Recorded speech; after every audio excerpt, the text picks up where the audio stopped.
പ്രഭാത വചന ചിന്തയ്ക്കായി തിരുവചനത്തിൽ നിന്നും ഒരു വേദഭാഗം വായിക്കാം. വെളിപ്പാട് പുസ്തകം 12-ാം അധ്യായം 9-10 വാക്യങ്ങളിൽ ഇങ്ങനെ രേഖപ്പെടുത്തിയിരിക്കുന്നു: പഴയ പാമ്പിനെയും അവൻ്റെ ദൂതന്മാരെയും ഭൂമിയിലേക്ക് തള്ളിക്കളഞ്ഞപ്പോൾ ഒരു മഹാശബ്ദം കേട്ടു. നമ്മുടെ ദൈവത്തിൻ്റെ രക്ഷയും ശക്തിയും രാജ്യവും അവൻ്റെ ക്രിസ്തുവിൻ്റെ ആധിപത്യവും തുടങ്ങിയിരിക്കുന്നു. Price the Lord. അത് വലിയൊരു സന്ദേശമാണ്. ഈ പ്രഭാതത്തിൽ ദൈവത്തിൻ്റെ ആത്മാവ് നമുക്ക് നൽകിയ വളരെ അനുഗ്രഹിക്കപ്പെട്ട ഒരു സന്ദേശം.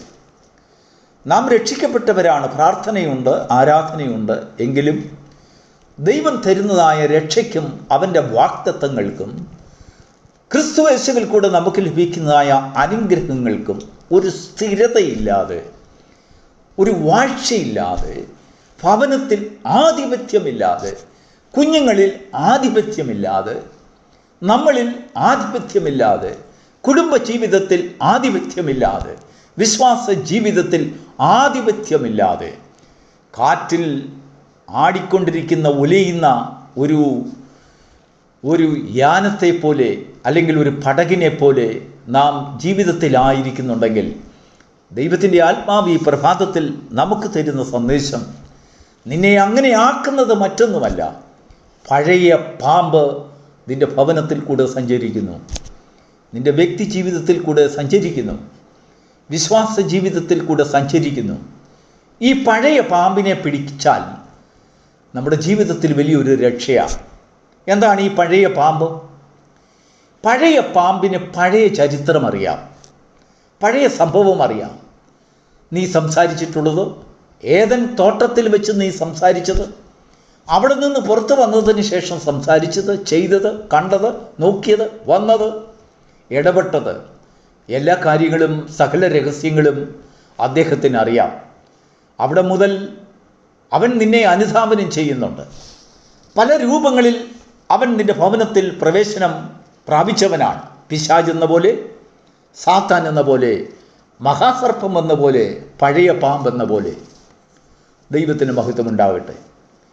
സകല അവതാരങ്ങൾക്കും നിന്നിൽ ഒരു തോൽവി ഉണ്ടാകുന്നുണ്ടെങ്കിൽ, പൈശാചിക തന്ത്രങ്ങളിന്മേൽ നീ ജയമെടുക്കുന്നവനാണെങ്കിൽ, സാത്താൻമേൽ നീ ശാസനയാൽ ജയമെടുക്കുന്നവനാണെങ്കിൽ, മഹാസർപ്പത്തിൻ്റെ മുൻപിൽ നീ യുദ്ധം ചെയ്ത് ജയിക്കുന്നവനാണെങ്കിൽ, നിന്നെ തോൽപ്പിക്കുവാൻ അവസാനത്തെ അവതാരം വരും. അത് പഴയ പാമ്പാണ്. ദൈവത്തിന് സ്തോത്രം. നിന്റെ പഴയ ചരിത്രങ്ങൾ പറഞ്ഞുകൊണ്ട് നിന്നെ ലജ്ജിപ്പിക്കുവാൻ, നിന്നെ അപഹസിക്കുവാൻ, നിന്നെ ബഹുമാനമില്ലാത്തവനാക്കുവാൻ, അംഗീകാരമില്ലാത്തവനാക്കുവാൻ, നിന്റെ ശക്തിയെ ക്ഷയിപ്പിക്കുവാൻ, അനേകരുടെ മുൻപിൽ നീ തരം താഴ്ന്ന, തല താഴ്ത്തുന്ന, മനം താഴ്ത്തുന്ന ദുഃഖിതമായിട്ടുള്ളൊരവസ്ഥയിലേക്ക് പഴയ പാമ്പ് നിന്നെ കൊണ്ടുവരും. Price the Lord. ദൈവത്തിൻ്റെ ആത്മാവ് പറയുന്നത്, ഈ പഴയ പാമ്പിനെ ഭൂമിയിലേക്ക് തള്ളിക്കളയുവാൻ നിനക്ക് കഴിയുന്നുണ്ടെങ്കിൽ, നിന്നിൽ ക്രിസ്തുയേശുവിൽ കൂടെ ലഭിച്ചതായ രക്ഷയുടെ ആധിപത്യം നിന്നിലും, നിൻ്റെ കുടുംബത്തിലും, നിൻ്റെ കുഞ്ഞുങ്ങളിലും, നിൻ്റെ ജോലി സ്ഥലങ്ങളിലും, വിശ്വാസ ജീവിതത്തിലും ആധിപത്യം ആരംഭിക്കും. അതുവരെയും നീ രക്ഷിക്കപ്പെട്ടവനായിരിക്കാം. രക്ഷയുടെ സന്തോഷം നിങ്ങളുടെ ഭവനത്തിലുണ്ട്, പ്രാർത്ഥനയുണ്ട്, പാട്ടുണ്ട്. പക്ഷെങ്കിൽ വാഗ്ദത്തങ്ങൾ വിശ്വാസത്താൽ പ്രാപിക്കുവാൻ സാധിക്കുന്നില്ല. അവസാന ഘട്ടത്തിൽ എന്തെങ്കിലും ഒരു തകർച്ച, അവസാനത്തിൽ എന്തെങ്കിലും ഒരു പാളിച്ചകൾ പല രീതിയിൽ വകഞ്ഞെടുത്തുകൊണ്ട് വന്നെങ്കിലും കൈവശമാക്കുവാൻ പോകുമ്പോൾ ഇതാ പെട്ടെന്നൊരു ഉദ്ദേശിക്കാത്ത രീതിയിൽ ഒരു കിഴക്കൻ കാറ്റ് നിൻ്റെ മുന്നിൽ നേരെ അടിക്കുക. എന്താണ് ഇതിൻ്റെ അർത്ഥം? പഴയ പാമ്പ് ഭവനത്തിൽ കയറി. ദൈവത്തിന് സ്തോത്രം. ഈ പഴയ പാമ്പിനെ എങ്ങനെ തുരത്തുവാൻ കഴിയും? പഴയ പാമ്പിനോട് ഒരു കാര്യം തുറന്നു പറയണം. നിനക്ക് കുറ്റമുണ്ട്, കുറവുണ്ട്, പാപമുണ്ടായിരുന്നു, തെറ്റുകൾ സംഭവിച്ചിരുന്നു. പക്ഷെങ്കിൽ ഒരു മനുഷ്യൻ ക്രിസ്തുവിലായാൽ അവൻ പുതിയ സൃഷ്ടിയാണ്. Praise the Lord. ആമേൻ. നോക്കൂ, ഈ പഴയ പാമ്പുകളെ ഒന്ന് നോക്കൂ. അവന് പല രൂപങ്ങളുണ്ട്. പിശാച് എന്ന പോലെ, സാത്താൻ എന്ന പോലെ, മഹാസർപ്പം എന്ന പോലെ. നീ ശക്തനായിരിക്കാം, വിശ്വാസത്തിൽ ശക്തനായിരിക്കാം, വിശ്വാസത്തിൽ പോരാടുവാൻ നിനക്ക് നല്ല ബലങ്ങളൊക്കെ ഉണ്ട്. പക്ഷെങ്കിൽ പുതിയ സൃഷ്ടിയുടെ ആധിപത്യം, അധികാരം പഴയ പാമ്പിനെ കാണിച്ചെങ്കിൽ മാത്രമേ അവൻ്റെ പത്തി മടക്കുകയുള്ളൂ. ഇല്ലായെങ്കിൽ നിന്റെ പഴയ ചരിത്രങ്ങൾ പറഞ്ഞുകൊണ്ട് പഴയ പാമ്പ് ഭവനത്തിൽ വിളയാട്ടം നടത്തും. കുടുംബജീവിതത്തിൽ പഴയ ചരിത്രങ്ങൾ പറഞ്ഞ് കലക്കങ്ങളുണ്ടാക്കും. ജോലി ചെയ്യുന്ന സ്ഥാനത്ത് പഴയ കാര്യങ്ങൾ കൊണ്ടുവന്ന് നിന്നെ അവിടെ ലജ്ജിതനാക്കും. വിശ്വാസ ജീവിതത്തിൽ, വിശ്വാസ ആരാധനയിൽ പഴയ കാര്യങ്ങൾ കൊണ്ടുവന്ന് നിന്നെ അപമാനിക്കും. തോറ്റുപോകും, തകർന്നു പോകും. ദൈവത്താൽ ലഭിച്ചതായ വാഗ്ദത്തങ്ങളെ ഭവനത്തിൽ സ്ഥിരമാക്കുവാൻ കഴിയാതെ കുഞ്ഞുങ്ങളിന്മേൽ, സന്തതികളിന്മേൽ, തലമുറകളിന്മേൽ, അനുഗ്രഹങ്ങളിന്മേൽ, ജോലികളിന്മേൽ, വിശ്വാസത്തിന്മേൽ, ആത്മസന്തോഷത്തിന്മേൽ, വരുമാനങ്ങളിന്മേൽ, നിന്റെ സാമൂഹിക ജീവിതത്തിൽ പഴയ പാമ്പ് സർവത്ര ദൂതന്മാരെയും കൊണ്ട് എഴച്ചിലാരംഭിക്കും. ഈ പ്രഭാതത്തിൽ ദൈവത്തിൻ്റെ ആത്മാവ് നമ്മുടെ ഹൃദയത്തെ ശോധന ചെയ്തുകൊണ്ട് അനേകം പ്രാവശ്യം ലജ്ജിതനായി വാഗ്ദത്തങ്ങളെ അവകാശമാക്കുവാൻ കഴിയാതെ പല പ്രാവശ്യം ശ്രമിച്ചിട്ടും അവസാന ഘട്ടത്തിൽ വരുമ്പോൾ ഒരു തോൽവി, ഒരു തകർച്ച, ഒരു വീഴ്ച, ഒരു അപമാനം, ഒരു ലജ്ജ, ഒരു ഭാരം, ഇവയൊക്കെ നേരിടുന്ന പ്രിയപ്പെട്ട ദൈവമക്കളെ, ഓർത്ത് നോക്കുക.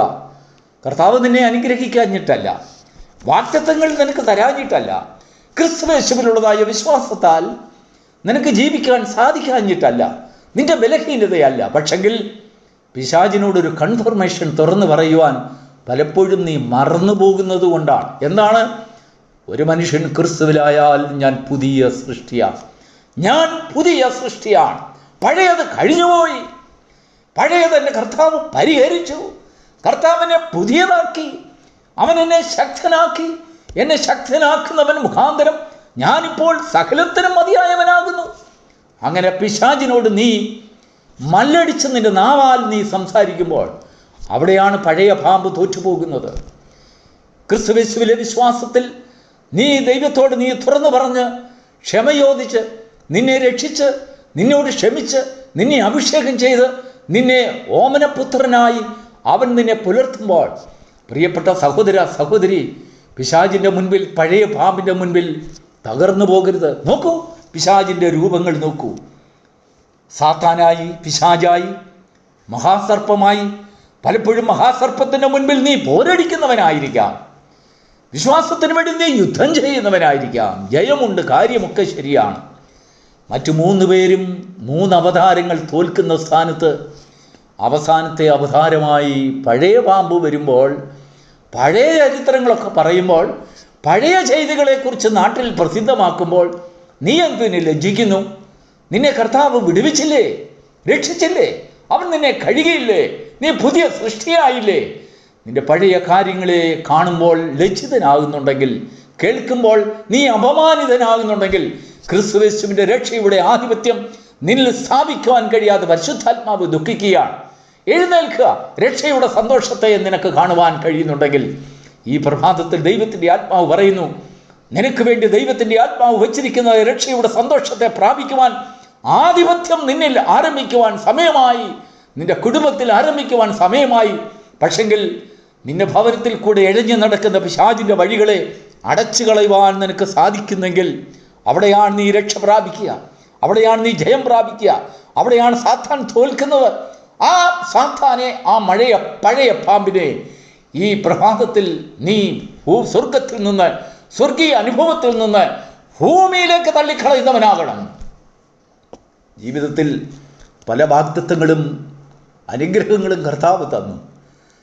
എല്ലാ രീതിയിലും സൂക്ഷിച്ചു കൊണ്ടുവന്ന് അവസാന നിമിഷത്തിൽ സങ്കടകരമായ തോൽവികളും വീഴ്ചകളും കണ്ട് ഭാരപ്പെട്ട്, കർത്താവ് എന്നെ കൈവിട്ടോ, അവൻ്റെ രക്ഷയുടെ സന്തോഷം എന്നിൽ വസിക്കുന്നില്ലേ എന്നോർത്ത് ഭാരപ്പെടുന്ന ദൈവവൈതലേ, ഈ പ്രഭാതത്തിൽ ദൈവത്തിൻ്റെ ആത്മാവ് പറയാണ്, പഴയ പാമ്പിനെ വലിച്ചു ഭൂമിയിലേക്ക് തള്ളിക്കളയുവാൻ ശക്തനെവനോ, അവനിൽ രക്ഷയുടെ ആധിപത്യം അവിടെ തുടക്കമായി, ആരംഭമായി. അവിടെ സന്തോഷത്തിൻ്റെ ആരംഭമുണ്ടാകും. ആ ഭവനത്തിൽ ജയത്തിൻ്റെയും ഉല്ലാസത്തിൻ്റെയും ഘോഷങ്ങൾ അവിടെ ഉണ്ടാകും. അവിടെ ശത്രു തോൽക്കും. Garh bless you.